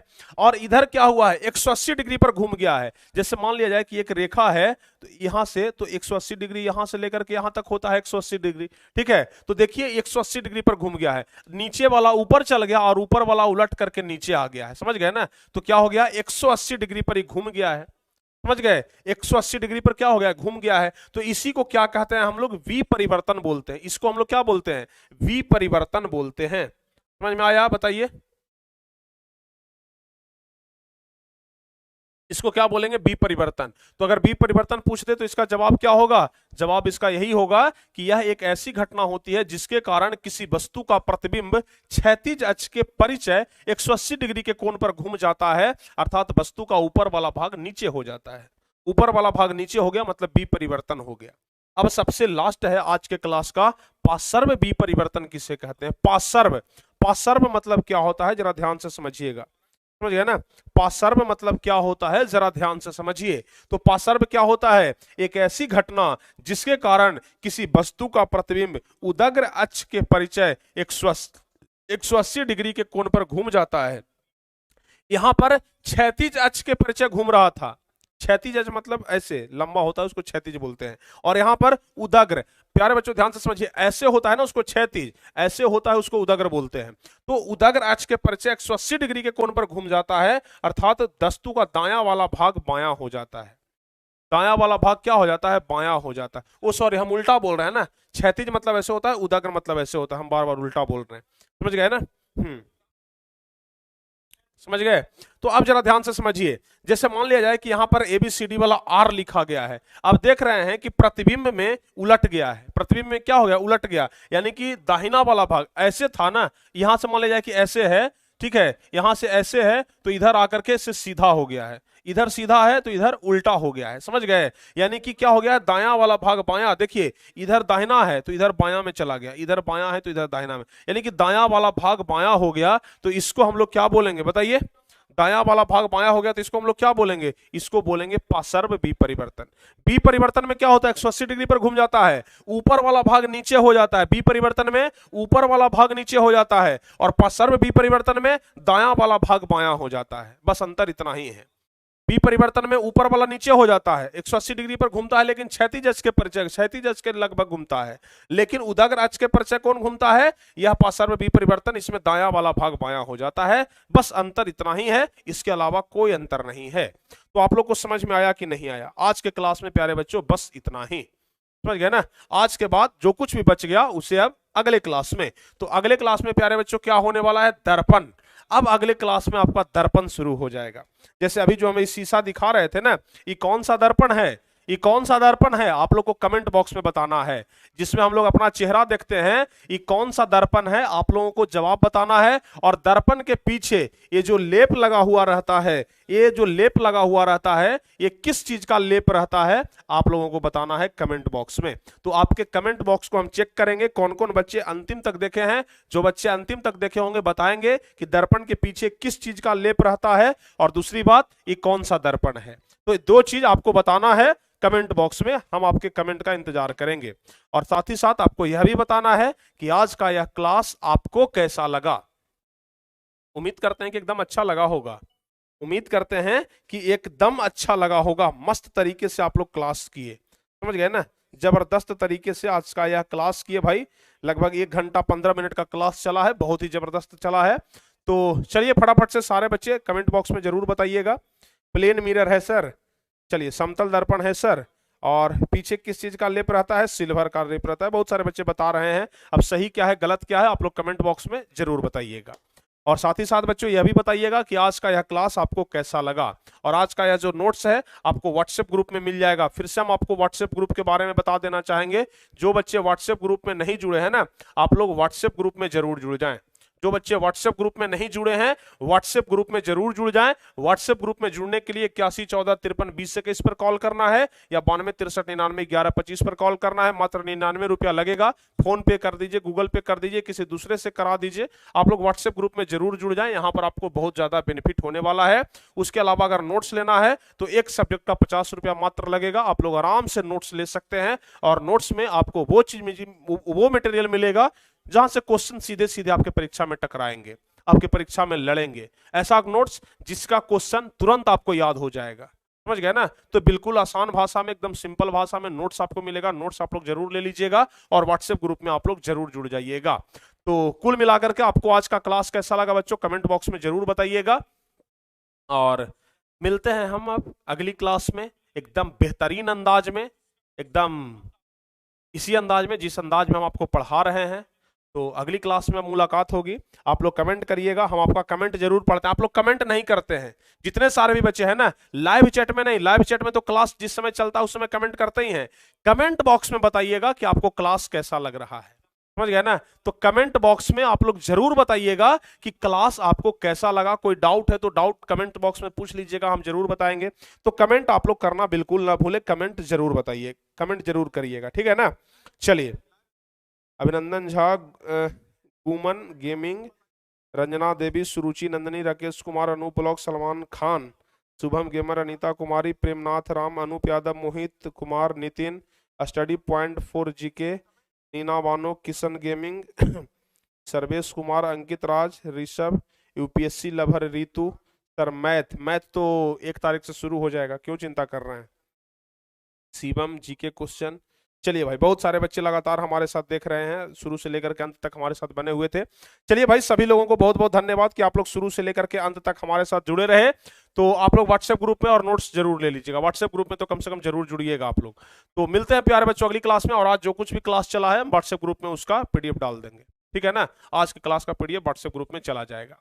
मिलते हैं अगली क्लास में, तब तक के लिए जय हिंद, धन्यवाद।